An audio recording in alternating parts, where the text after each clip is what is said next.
Saúdos, amados irmãos, na gloriosa paz do Senhor Jesus, amém? Mais uma semana que o Senhor nos concede de bênção, de graça, de poder e possibilidades. Estamos aqui mais uma vez para falar do poder e da graça de Deus. Crescer no conhecimento e da graça através das orientações da palavra de Deus. A palavra de Deus é uma bússola. Ela nos conduz para os caminhos os quais nos confirma a salvação para os que já têm. E também oferece a possibilidade da salvação para os que desejam. Por que possibilidade? Porque nada é por força e nem por violência, mas sim pelo meu espírito, diz o Senhor. E então, nós precisamos querer.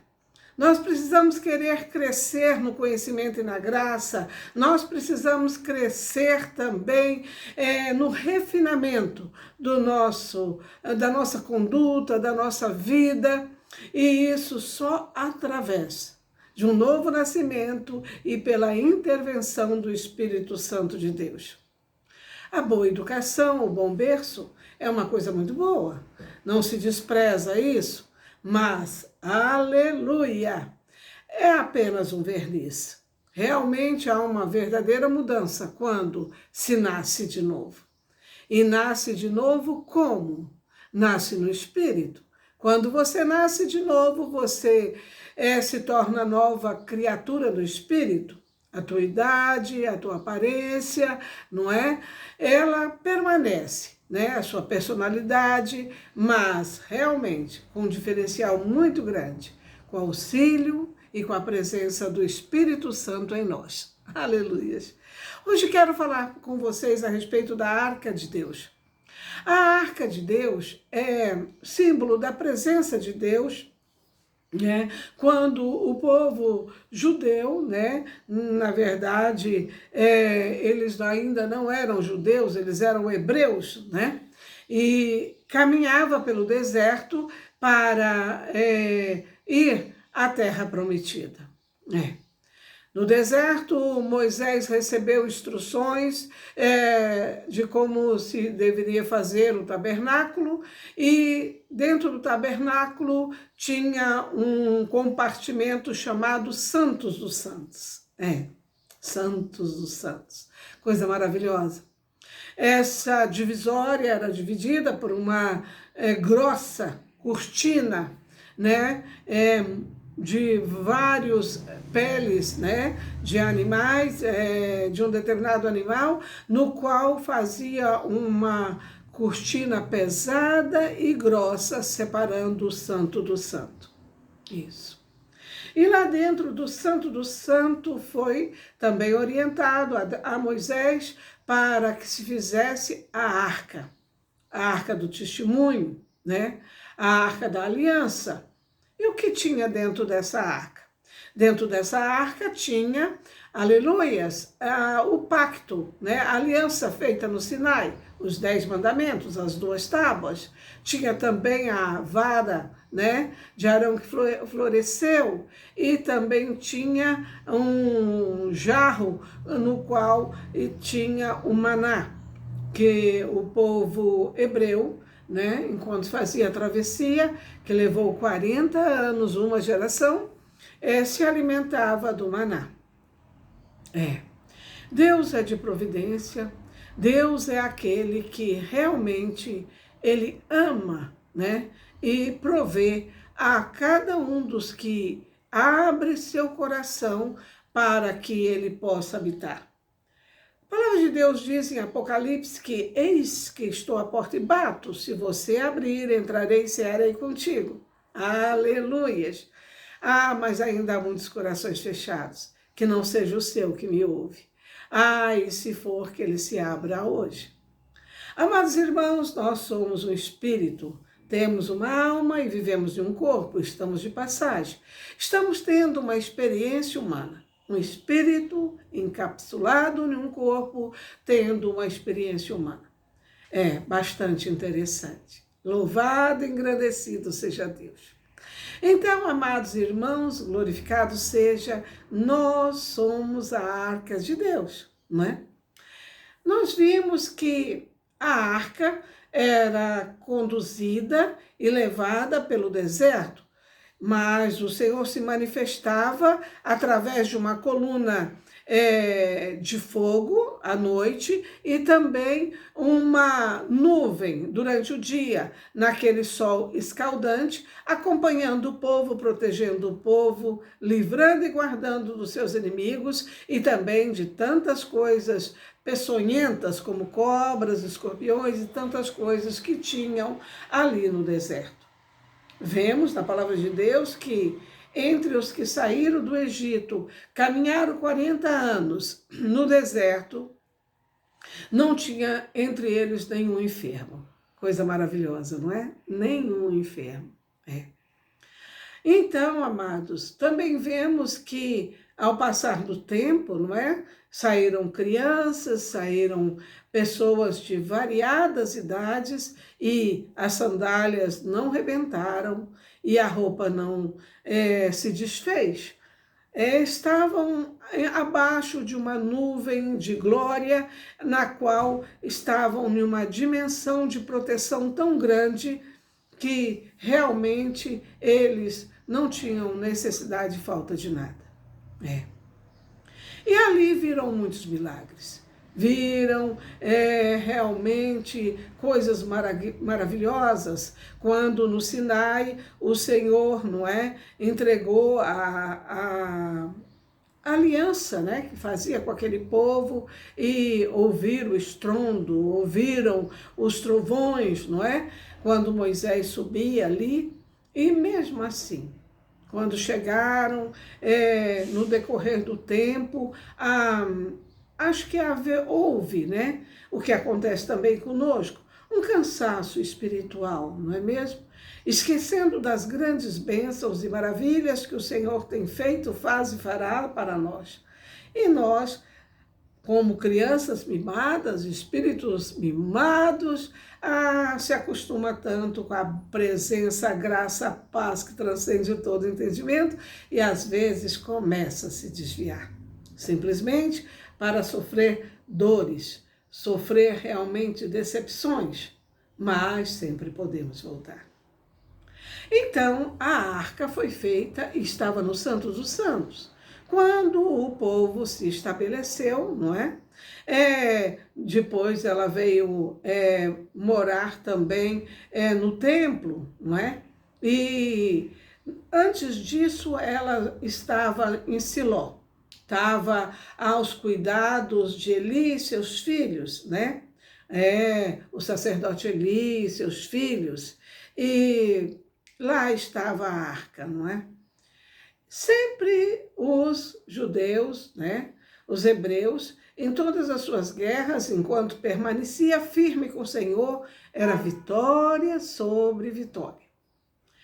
Em uma dessas guerras, eles estavam com 4.000 soldados, né, e lá lutando contra os seus inimigos, eles sofreram uma derrota e uma perda de 4.000 homens. Voltaram para casa indignados e pensaram assim, né?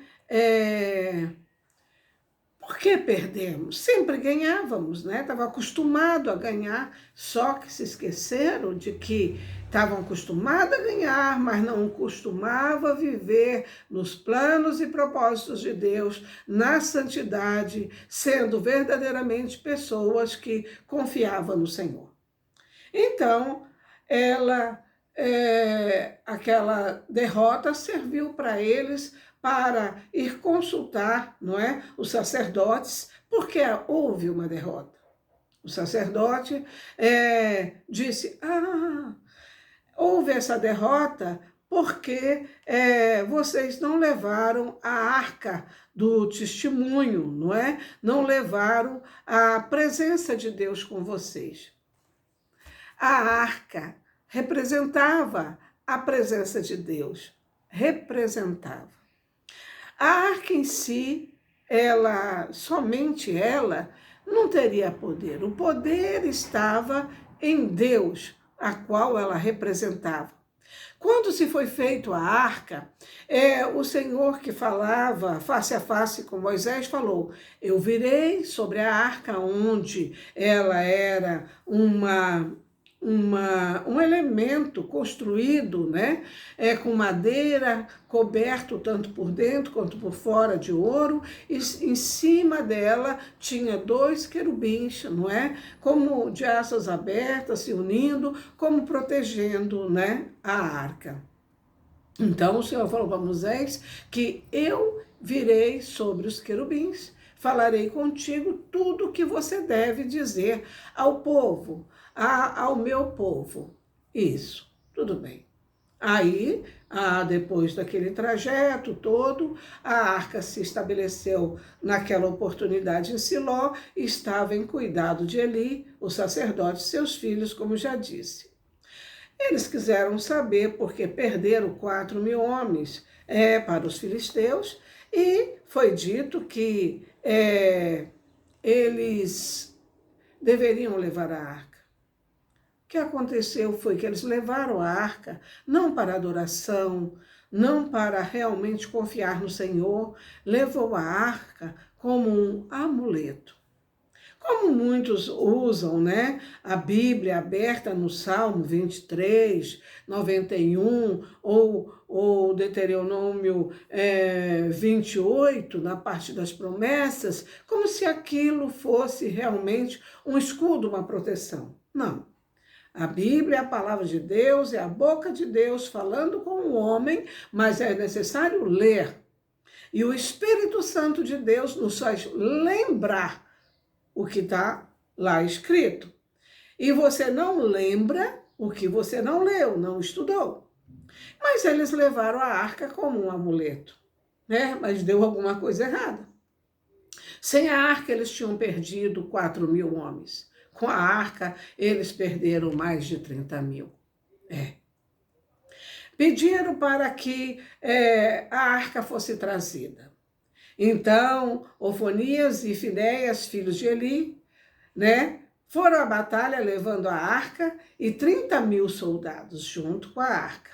A confiança deles estava em mais de 30.000 soldados levando, né, juntamente com os filhos de Eli. Então a arca simbolizava a presença do Senhor e foi levada, aleluias, glória a Deus, não é, para o campo de batalha. Mas o que aconteceu?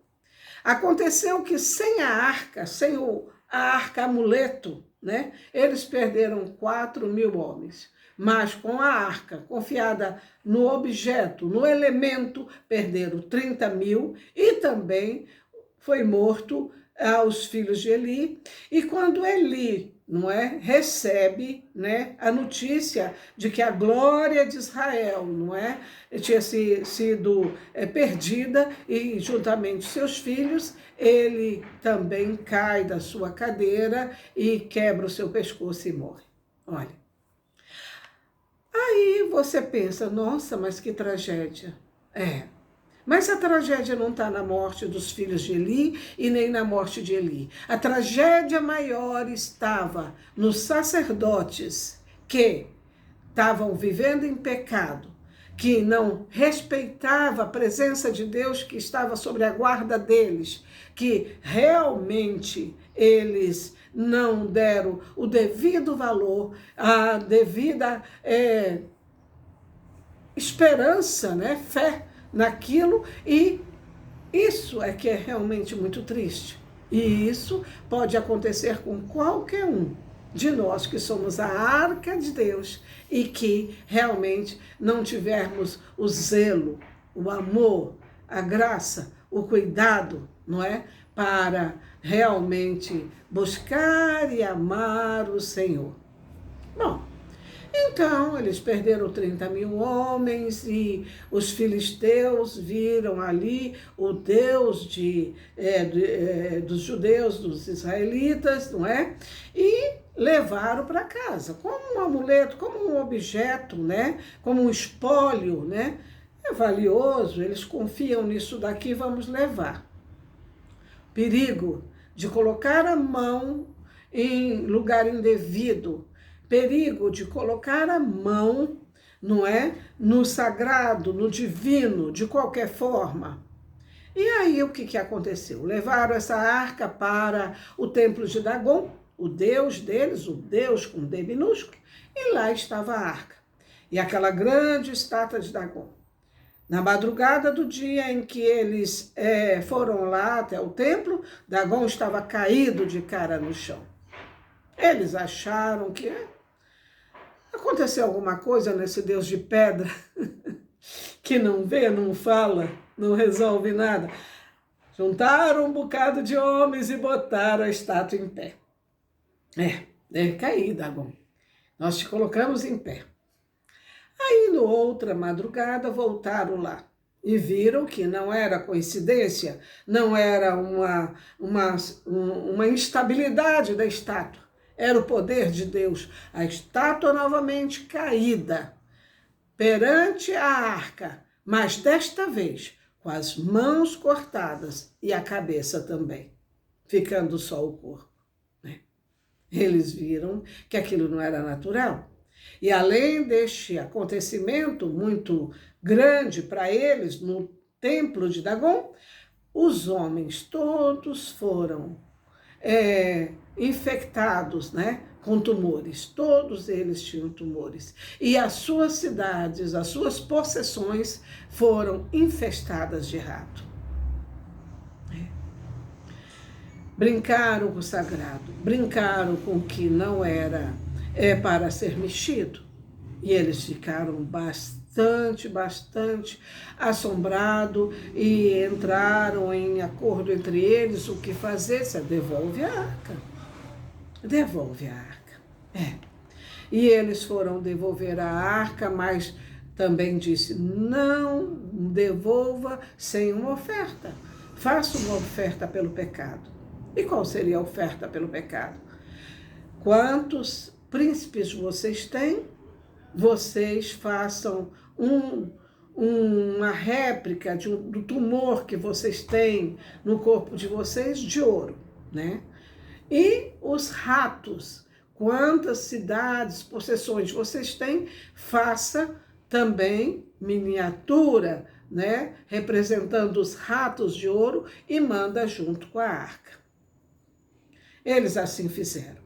Mandaram a arca puxada por um carro, por vacas que tinham tido crias, as crias ficaram presas e eles disseram, se a arca for para o lado, dos judeus ali, dos hebreus, realmente isso foi a mão de Deus que nos aconteceu, Mas, se caso ela voltar, porque a cria ficou presa, então foi uma coincidência. Para ver, não foi coincidência.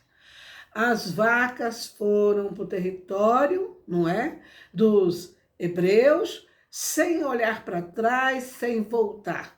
Chegando ali, o povo estava no tempo da colheita, ficou muito feliz.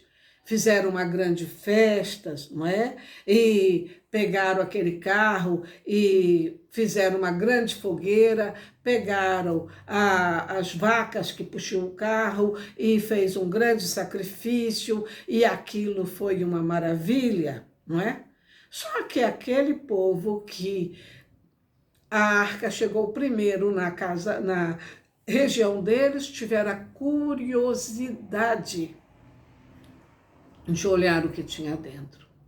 Mais de 70 homens morreram com aquela questão. E eles ficaram apavorados. E aí pediram para que outra região viesse buscar a arca. E aí a arca foi levada para a casa de Abinadab. Então, diz, em 1 Samuel, versículo 7, versículo 1, 1 Samuel, capítulo 7, versículo 1 e 2. Então vieram os homens de Kiriat Jearim, e levaram a arca do Senhor à casa de Abinadab, no outeiro, e consagraram Eleazer, seu filho, para guardar a arca do Senhor. Sucedeu que, desde aquele dia, a arca ficou em Kiriat Jearim, e tantos dias se passaram que chegou a 20 anos. Toda a casa de Israel dirigia lamentações ao Senhor. Então a arca foi enviada para a casa de Abinadab, e realmente lá ficou 20 anos. Mas interessante, a Bíblia não registra que 20 anos aquela região, aquela casa foi extremamente abençoada, estando ali a arca, a presença de Deus. Será por quê? Será porque ela vinha já de um histórico, de uma guerra que fora perdida, de que passou por uma região e a curiosidade das pessoas ao olhar dentro dela morreu mais de 70? O que aconteceu?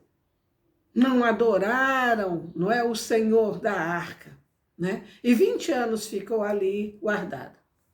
Até que Davi, nessa oportunidade, já rei, resolveu ir buscar essa arca e colocou em um carro novo, também com 2 animais que nunca tinha sido colocado canga em seus pescoços, iam na frente cantando, iam na frente realmente se alegrando, e quando passa por uma pedra, o carro de boi, não é? Ele se estabiliza, e aí para que isso não for, para que a arca não caísse, não é? Um dos filhos, não é? Que do sacerdote que estava ajudando levar a arca, estendeu a mão, e esse se chamava Uza, e ele foi fulminado na hora. Foi uma consternação. Davi, quando viu aquilo, ficou realmente consternado com a morte de Uza, porque ele teve boas intenções. Aí ele não teve mais a disposição de continuar levando a arca para Jerusalém, e a arca, não é, foi levada para a casa de Obed-edom. Obed-edom. Então, vejamos uma questão. A arca foi para a casa de Abinadab e ficou por 20 anos. Está em Samuel, capítulo 7, versículo 1 e 2. E quando a arca foi para Obed-edom, só ficou 3 meses. E aquela família foi profundamente abençoada. Qual era o ponto comum entre as duas casas? A presença da arca. E o diferencial? Como a arca foi recebida. Aleluias, glória a Deus. Então a palavra de Deus diz que o Senhor abençoou a casa de Obed-edom, que ficou somente 3 meses com a arca, ao contrário de Abinadab, que ficou 20 anos com a arca em sua casa. A palavra de Deus não registra bênção em sua casa. Então, primeiramente, vamos entender que a arca da aliança, que representa, né, a presença de Deus, ela por si só não tinha nenhum poder. O poder, as bênçãos providas de Deus mediante a fé, né? O poder e as bênçãos provinha de Deus mediante a fé. Aleluia, glória a Deus. Então, nós vemos que é isso, não é? Não adianta você carregar uma Bíblia abaixo do braço, dizer que frequenta uma igreja, dizer que é um servo, serva do Senhor, e não ter a reverência devida, né, para o que está dentro de você. E o que está dentro de você? E o que está dentro de mim? O Santo Espírito de Deus, né? Hoje somos a arca, o templo vivo de Deus, que carregamos o Santo Espírito de Deus dentro de nós. Coisa maravilhosa, não é? Ele nos dirige, ele nos ensina, ele nos protege.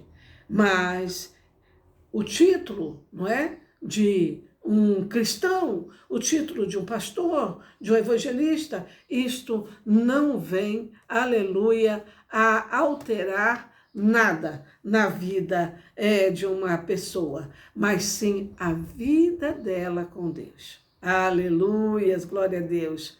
Então nós vimos que as casas que receberam, não é, a arca, né? Aleluia! Houve o diferencial de como, aleluia, a arca foi recebida. E Obed-Edom foi profundamente abençoado. Aí Davi, quando vê que a arca em Obed-Edom foi profundamente, abençoou profundamente Obed-Edom, foi ver por que quando trazia com toda alegria, com toda o cuidado, né, que ele providenciou para que a arca fosse levada até Jerusalém, o que deu de errado? Deu de errado que quando Moisés recebeu as instruções para fazer o santuário e para realmente dentro do tabernáculo, Santo dos Santos, dentro do Santo dos Santos, vários elementos, inclusive a arca, né? Também foi dada a instrução de como deveria ser carregado. A arca, ela foi feita e fora dela, não é? Havia argolas, as quais deveriam passar varas também de madeira coberta com ouro, e quando a nuvem andasse e quando o povo se deslocava de um lugar para outro, que teria que levar todas as tendas, inclusive o tabernáculo, o Santo dos Santos tinha que ser levado por levitas e também nos ombros. O peso da responsabilidade da glória de Deus. Davi foi saber como transportar, não é? Aquele objeto, aquele elemento, né, sagrado, e viu que o que aconteceu com Uzias, a sua morte, não é? Foi porque não foi levado com devido zelo, com devidas orientações. Então, teria que ser levado, não é? Por pessoas realmente que eram consagradas a Deus, né? E eram levitas, os filhos de Coate, né? Então, em Números, capítulo 7, versículo 9, diz: mas os filhos de Coate, eles que eram responsáveis pelo transporte, não é? Dos elementos do Santo do Santo.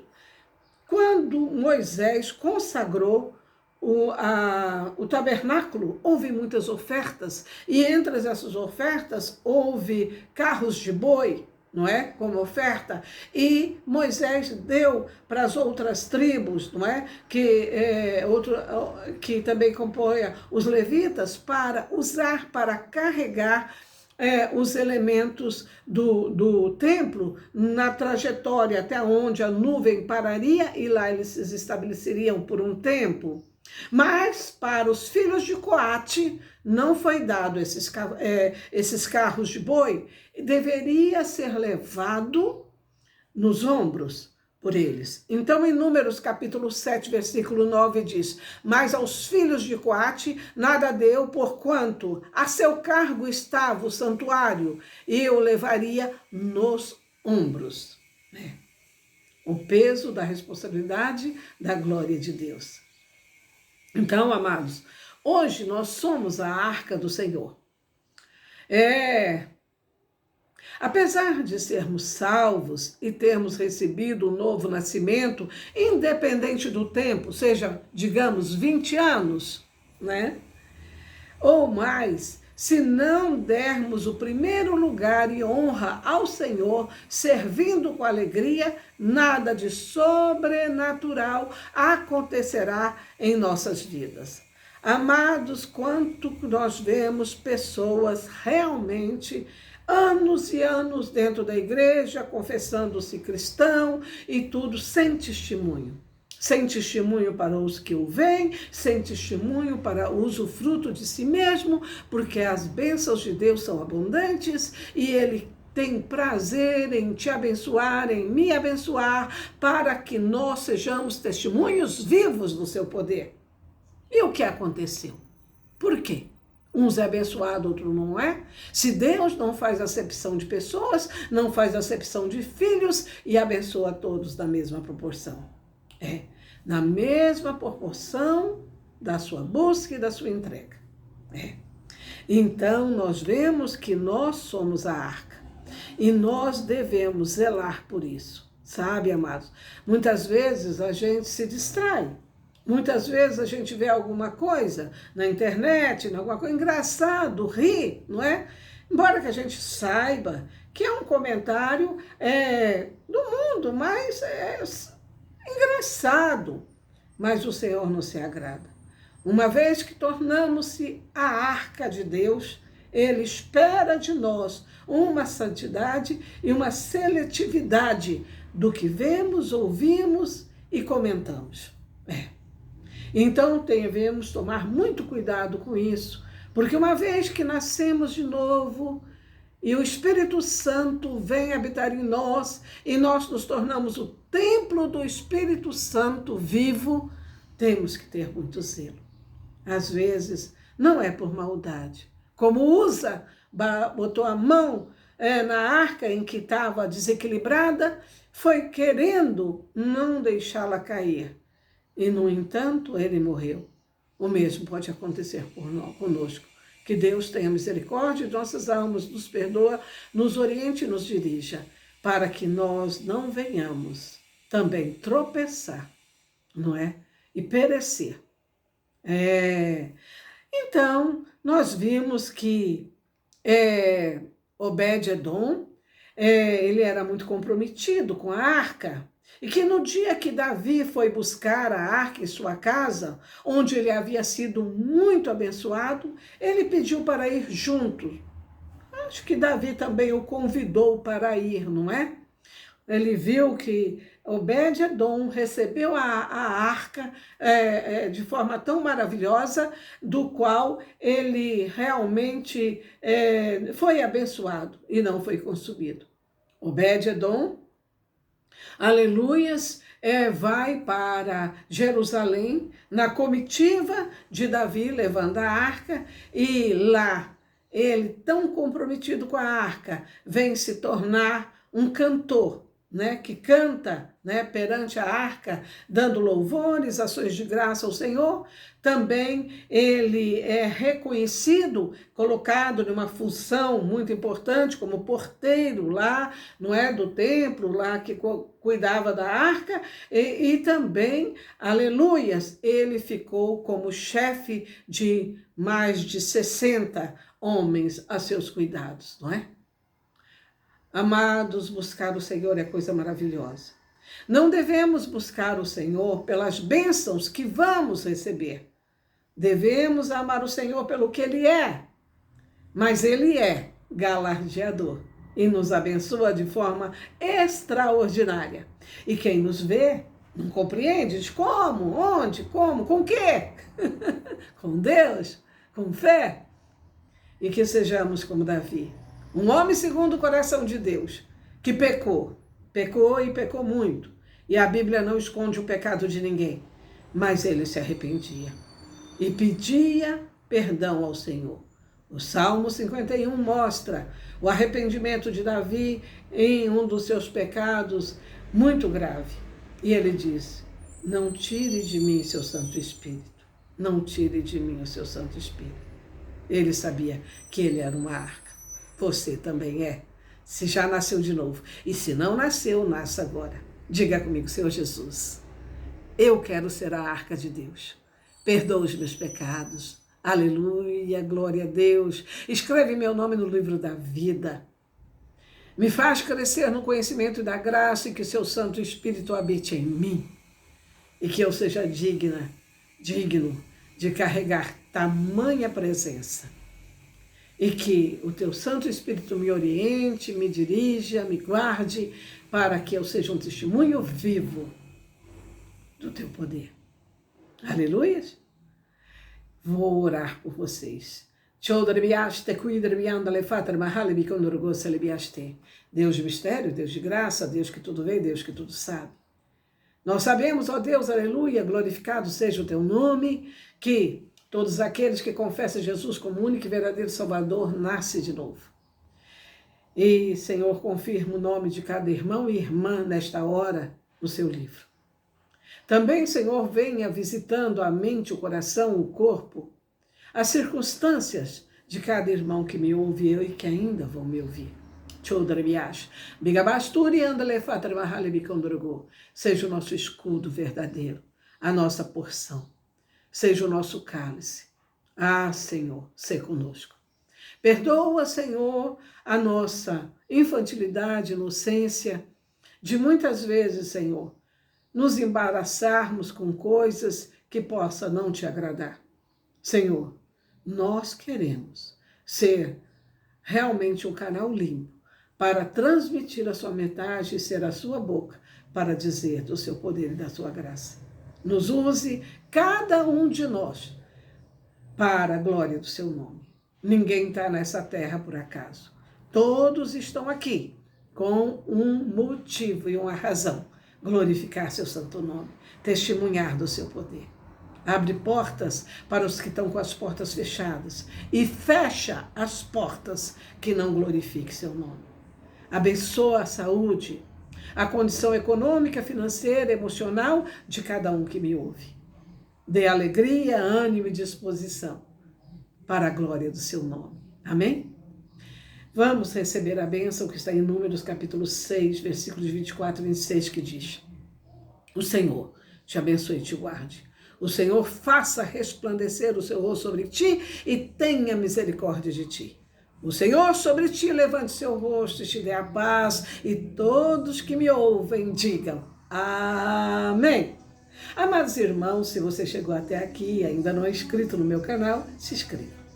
Mande para os seus contatos. E ajude a crescer e a mensagem ser espalhada para o mundo. A palavra de Deus diz que um cava, um semeia e outro agoa, mas quem faz crescer é o Senhor, e todos recebem neste processo o mesmo galardão. Que Deus te galardoe profundamente pela sua bondade para com a sua palavra. Deus os abençoe, em nome de Jesus. Amém.